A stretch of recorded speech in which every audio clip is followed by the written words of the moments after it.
রণবীর নয়, সিদ্ধার্থও নয়, প্রকাশ্যে এলো দীপিকার প্রথম প্রেমিক। বলিউডের জনপ্রিয় এই অভিনেত্রীর অতীত প্রেম জীবন নিয়ে বিস্ফোরক দাবি করলেন এক মডেল অভিনেতা। প্রেম, বৃষ্টি, অটোরাইড আর বিচ্ছেদ সবকিছু উঠে এলো স্মৃতিচারণে। কী বললেন দীপিকার প্রাক্তন প্রেমিক? বিস্তারিত থাকছে ডেস্ক রিপোর্টে।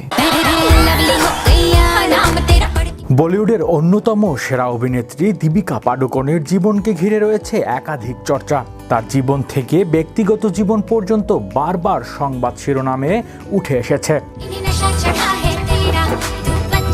মহেন্দ্র সিং ধোনি, যুবরাজ সিং এর মতো নামী ব্যক্তিত্বদের সঙ্গে দীপিকার সম্পর্কের কথা শোনা গেছে। তবে দীপিকার সবচেয়ে চর্চিত প্রেমিক ছিল রণবীর কাপুর ও বিজয় মাল্যের ছেলে সিদ্ধার্থ মালহোত্রা। এসব সম্পর্ক শেষ হলেও দীপিকা বর্তমানে অভিনেতা রণবীর সিংকে বিয়ে করে সুখী সংসার করছেন এবং এক সন্তানের মা। তবে এবার প্রকাশ্যে এলো দীপিকার মুম্বাইয়ের প্রথম প্রেমিক, একসময় যিনি দীপিকার মন জয় করেছিলেন। সেই মুজাম্মিল ইব্রাহিম সম্প্রতি তার স্মৃতিচারণ করেছেন।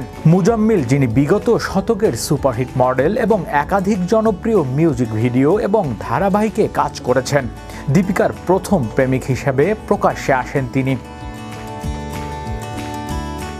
মুজাম্মিল দাবি করেন, আমি এবং দীপিকা প্রায় 2 বছর সম্পর্কিত ছিলাম। প্রথমে দীপিকাই আমাকে প্রেমের প্রস্তাব দিয়েছিল।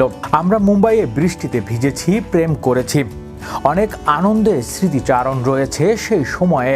দীপিকা তখন আমার তুলনায় অনেক বেশি পরিচিত ছিল, কারণ সে প্রকাশ পাডুকোনের মেয়ে। মুজাম্মিল আরও জানান, ওকে বিশেষভাবে নিজেকে পরিচয় করাতে হয়নি। আমরা অটোতে চেপে একসঙ্গে সময় কাটাতাম। তবে দীপিকার সাফল্যের সাথে আমার যোগটা ধীরে ধীরে কমে যায়। যখনই দীপিকা রণবীর সিংকে বিয়ে করেন, তখন থেকেই আমার মধ্যে যোগাযোগ একবারে বন্ধ হয়ে যায়। আমি তার সাফল্য দেখে গর্বিত। মুজাম্মিল মনে করেন, দীপিকা আজ যে সফলতার শিখরে পৌঁছেছে তা দেখে তার ভালো লাগে। দীপিকা তার জীবনে আসা দিনগুলো স্মরণ করে তিনি বলেন, এখন দীপিকা অনেক বড় সাফল্য অর্জন করেছে আর আমি সেগুলো টিভিতে দেখে ভালো লাগে।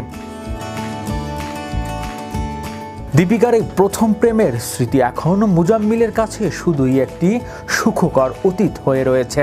তবে তিনি দীপিকার সাফল্য কামনা করে তার জন্য শুভেচ্ছা জানিয়েছেন। হৃদয় আশিস, বিনোদন ডেস্ক, বিশ্ব বাংলা 24 নিউজ।